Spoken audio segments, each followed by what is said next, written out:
Hello, welcome. So this is my raspberry bun video. In this video I'm going to show you how to make these tasty buns. So let's start by looking at the ingredients. So first of all, I have some flour in this bowl here, and I've already weighed out 200 grams of self-raising flour. The butter has been weighed out, and that's 75 grams. You can use butter or margarine, it's up to you. Sugar, 75 grams of sugar, and 2 eggs. And then it says raspberry jam. I'm going to use some blackcurrant. And then it also says vanilla essence. Now I don't have any, I'm afraid, but I do have some almond essence, so I'll be putting that in. So to begin with, I'm going to show you how to rub these in, and that is the first thing that you'll need to do. Right, just a quick reminder for rubbing in, make sure you've got clean hands. Maybe roll up your sleeves if you've got long sleeves. But the idea is that you're trying to rub the butter and the flour together. So just rub it across your fingertips like that. And each time you do, you'll see that the butter is squished and the flour is pushed into it.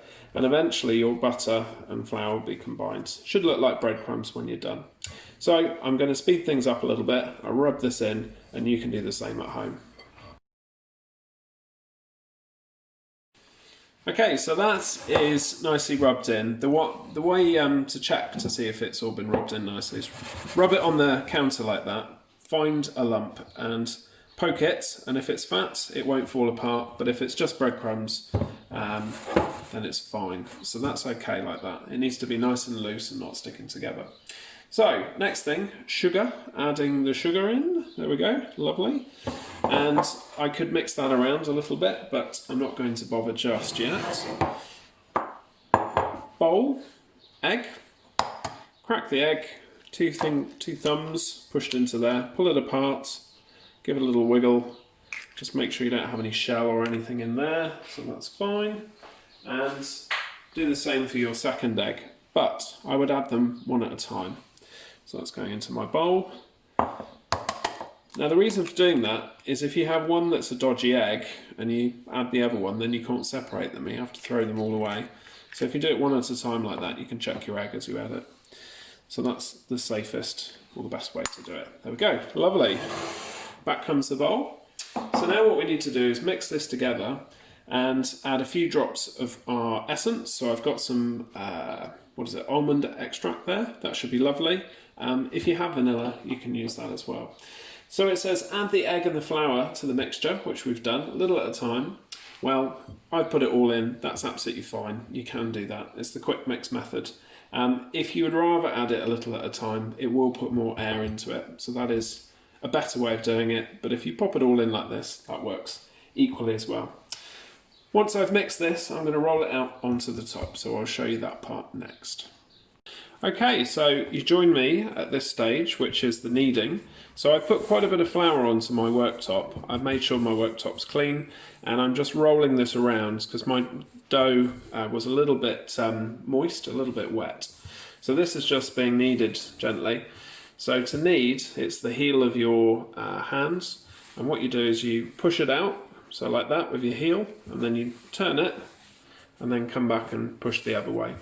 But as you can see, or perhaps not, it's sticking a little bit to my fingers and the table here, so it's a little bit moist. So that's why I've got plenty of flour on my worktop, and I'm just working it around, trying to dry it out a little bit. And just kneading it a little bit like bread, just like that. So what will happen next, once I finish this, I'll roll it into a sausage like that, and then I'll take a knife and I will chop some off. So I use my hand for that. Once I've made a ball, that goes onto this tray that I have ready here. So that's going to go onto this tray like that.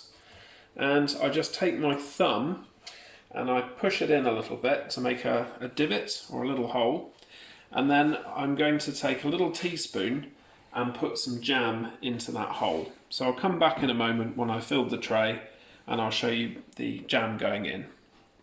Okay, so just off camera here I have some jam and I have 2 spoons, so I'm going to use these 2 spoons to get my jam into the centre of these.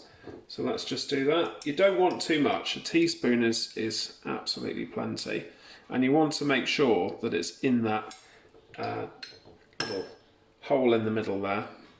if you put too much jam, what will happen is it will bubble out as it's cooking, and it will go all over your baking tray, and I can tell you it'll make a right old mess, so you don't want to do that. Definitely keep it to a minimum, and it's better. Less is more for sure with this. Now I've had a bit of an experiment here, and part of being a good chef is to experiment. The one in the middle is much bigger than the others, so I'm going to see when they're cooked, see what is better. And I'd recommend doing the same. Try making different shapes and see if there's a particular one that you prefer. Right, the next thing you need to do, oven, 15 minutes, 10-15 minutes. Fan oven, about 170, or 20 minutes until they're sort of golden brown. Don't put them on too high an oven because the jam will really bubble up and burn if the oven is too hot. So a low heat for 20 minutes is perfect.